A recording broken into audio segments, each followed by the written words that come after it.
Bapak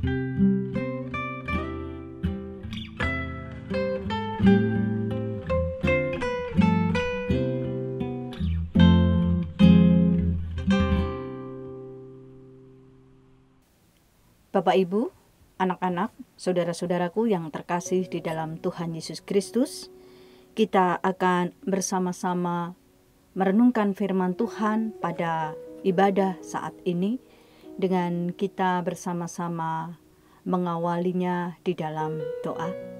Oleh sebab itu, mari kita bersama-sama berdoa.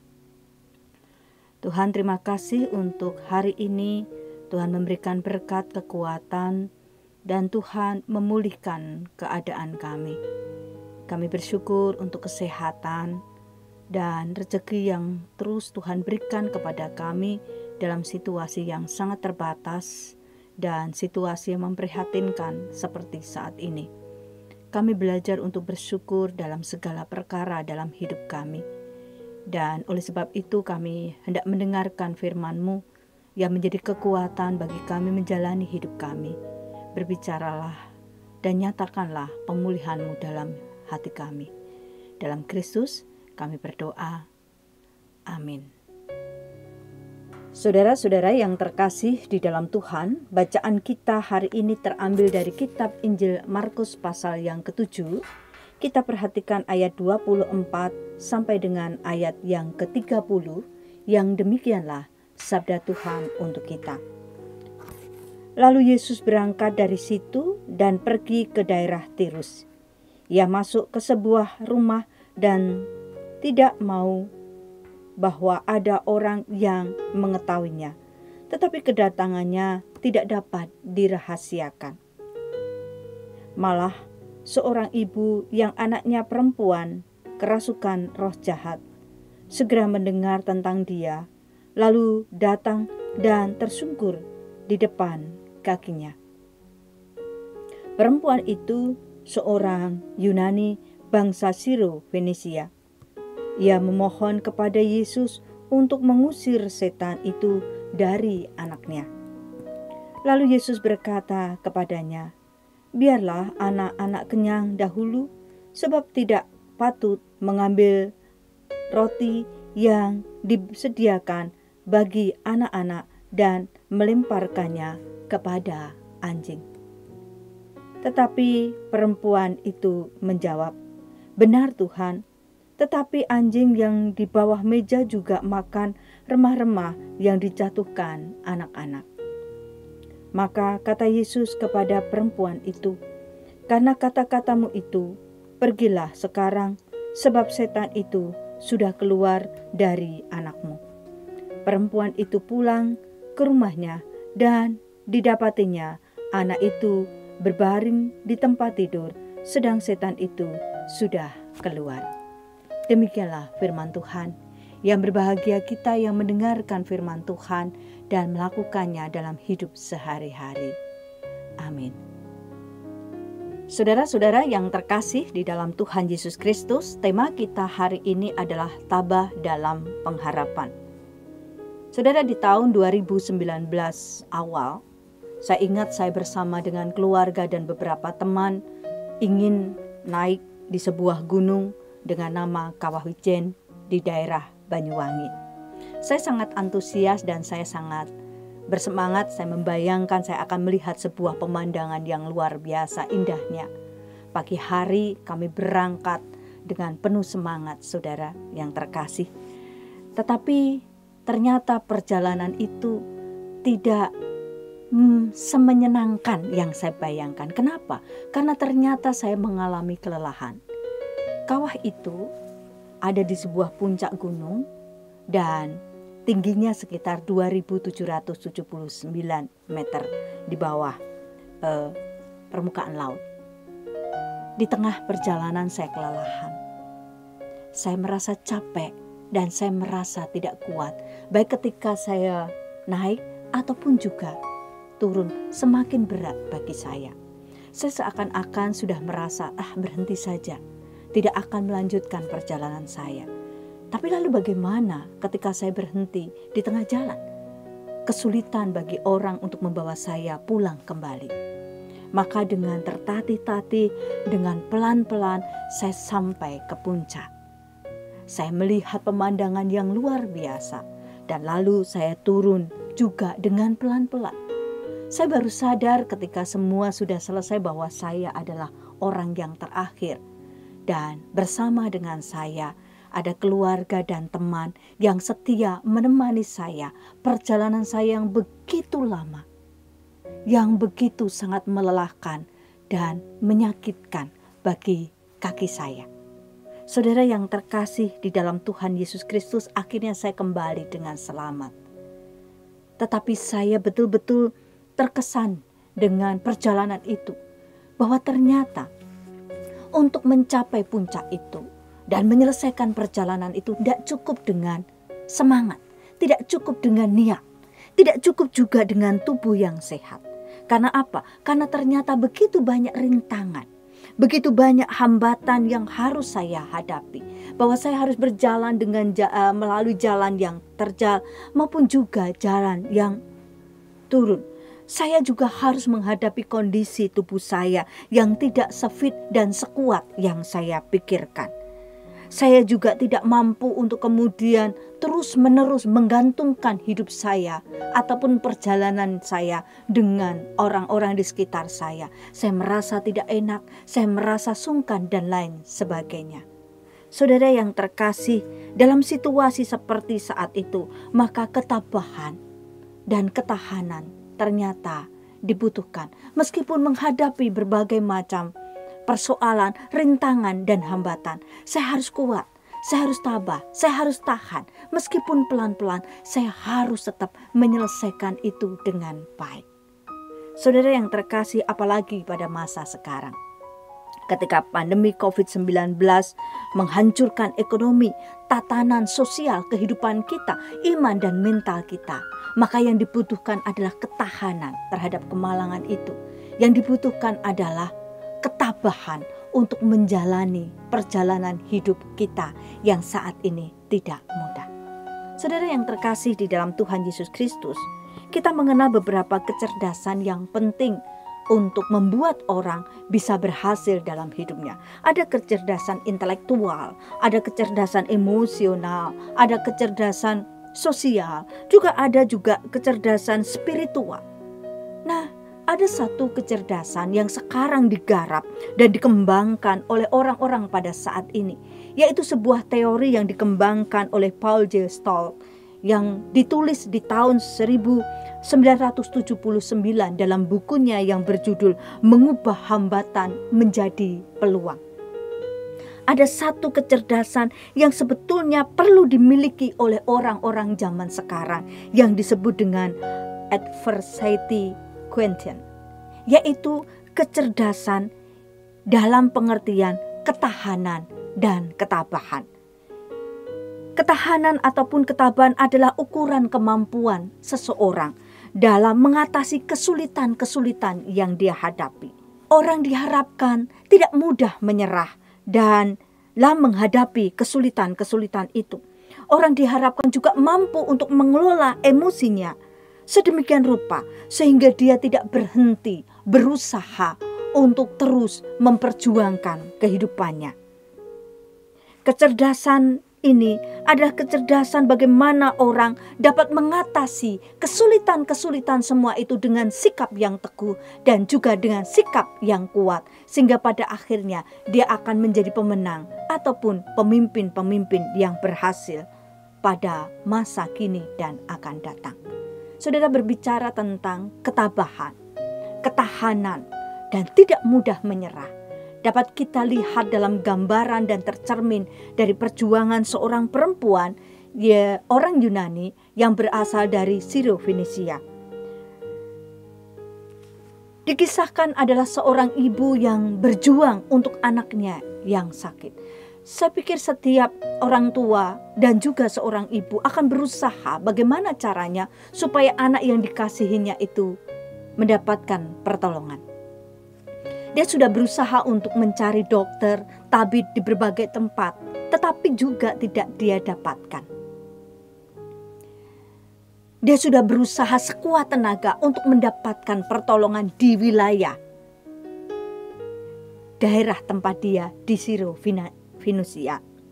Saudara yang terkasih, pada saat itulah ketika harapannya menjadi tipis, maka dia mendengar tentang Yesus yang melewati daerah Tirus.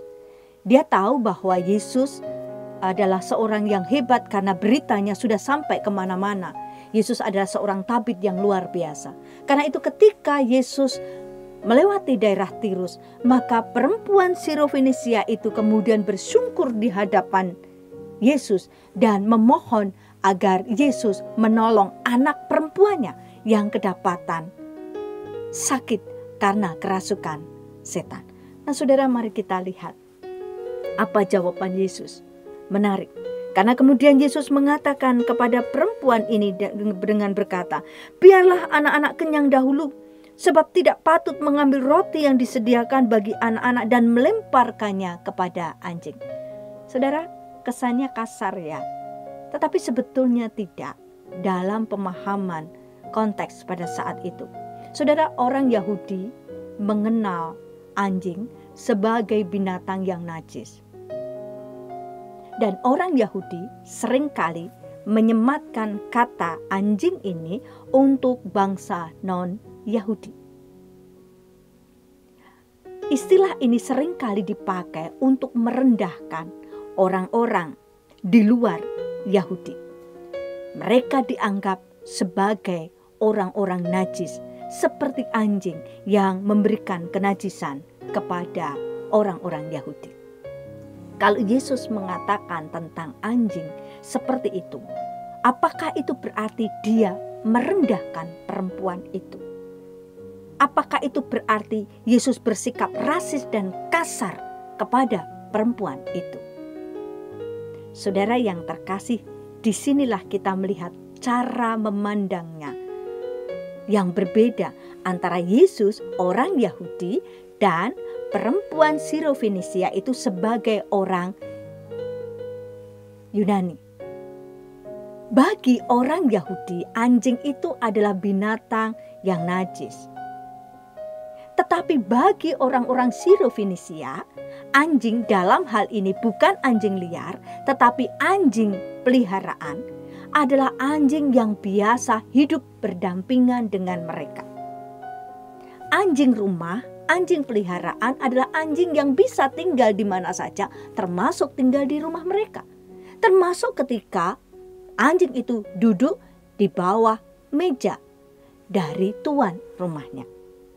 Dan ketika tuan itu dan nyonya itu anak-anak makan, maka anjing itu pun ada di samping mereka, ada di bawah mereka.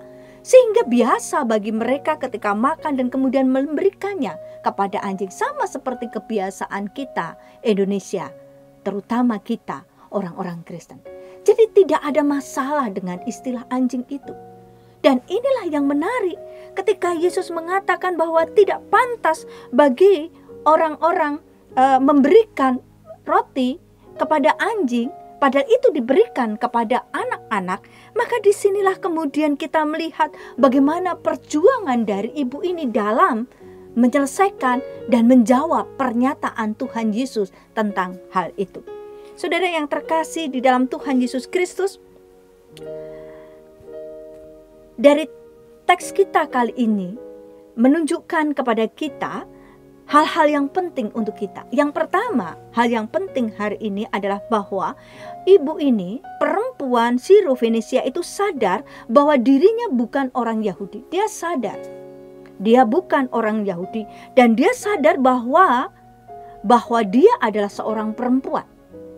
Dia juga sadar sebagaimana yang dikatakan oleh Tuhan Yesus bahwa tidak layak bagi dia untuk menerima roti yang itu diberikan sesungguhnya kepada anak-anak Allah, yaitu keturunan Abraham, yaitu orang-orang Yahudi.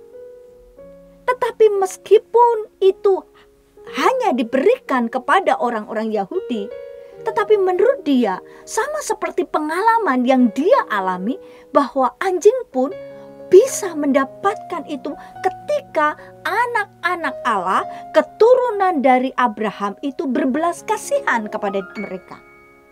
menyatakan cintanya, menyatakan kasihannya kepada anjing itu. Sehingga anjing pun bisa makan kalau anak-anak Allah bisa dan mau memberikan roti itu kepada dia. Oleh sebab itu dia mengatakan benar, anugerah itu memang diberikan khusus untuk orang-orang Yahudi. Tetapi tidak ada yang mustahil, dan itu bisa terjadi kalau anak-anak dari Abraham, anak-anak Allah juga memiliki belas kasihan, dan itu bisa diberikan dan mau memberikannya kepada orang lain. Maka itu pun bisa terjadi. Anjing pun bisa makan dan bisa mendapatkan pertolongan. Saudara, menurut saya sangat luar biasa apa yang dikatakan oleh perempuan ini. Dia mengumpamakan dirinya sebagai anjing itu. Bagi dia tidak masalah. Dia beradu argumen dengan Yesus. Dia memberikan jawaban. Dia memberikan alasan. Dia mencoba untuk menjelaskan kepada Yesus bahwa memang dia tidak berhak untuk mendapatkan itu. Tetapi ketika engkau, anak-anak Allah, bersedia, punya belas kasihan, memberikan kepada kami pun akan mendapatkan berkat. Kami pun akan diselamatkan. Saudara, perempuan ini tidak menyerah dengan apa yang dia dikatakan oleh Yesus kepada dia. Dia tidak menyerah. Dia terus berusaha berjuang demi anaknya. Dia sadar dirinya itu siapa. Tetapi kesadaran itu tidak membuat dia lemah. Dia sadar dia perempuan. Dia sadar dia orang yang lemah. Dia sadar bahwa dirinya adalah orang-orang Yunani. Dia sadar posisi dirinya. Tetapi semua itu tidak membuat dia kemudian menjadi tenggelam. Tidak membuat dia kemudian tidak melakukan apa-apa. Yang dia lakukan adalah meskipun dia lemah, dia tetap mencoba untuk terus berjuang, gigih, mempertahankan dan meraih apa yang dia inginkan demi untuk anaknya. Dan luar biasa, kegigihan perempuan ini, ketabahan dia, upaya pertahanan dirinya yang luar biasa, pada akhirnya membuat dia dapat meraih dan mendapatkan belas kasihan dari Yesus itu. Yang kedua adalah ibu ini memiliki keyakinan yang besar, yang kuat bahwa Yesus memiliki kuasa. Dan Yesus ketika menyatakan kehendaknya dan kuasanya, pasti dia akan dapat ditolong oleh Tuhan Yesus. Dan apa yang kita lihat? Tuhan Yesus mengatakan, imanmu dan keyakinanmu yang luar biasa menyelamatkan anakmu. Pulanglah dan anakmu sudah sembuh. Saudara yang terkasih di dalam Tuhan Yesus Kristus, dalam zaman now seperti saat ini, dan kita tahu bagaimana perkembangan anak-anak zaman sekarang, maka kita bisa melihat ada satu hal yang perlu kita tularkan, kita nyatakan, kita sampaikan, dan kita upayakan untuk anak-anak kita dan cucu-cucu kita adalah ketabahan, adalah ketahanan, militansi. Kalau bicara tentang cerdas, anak kita cerdas, cucu kita cerdas-cerdas lebih dari kita. Yang perlu kita tambahkan atas mereka adalah ketahanan hati.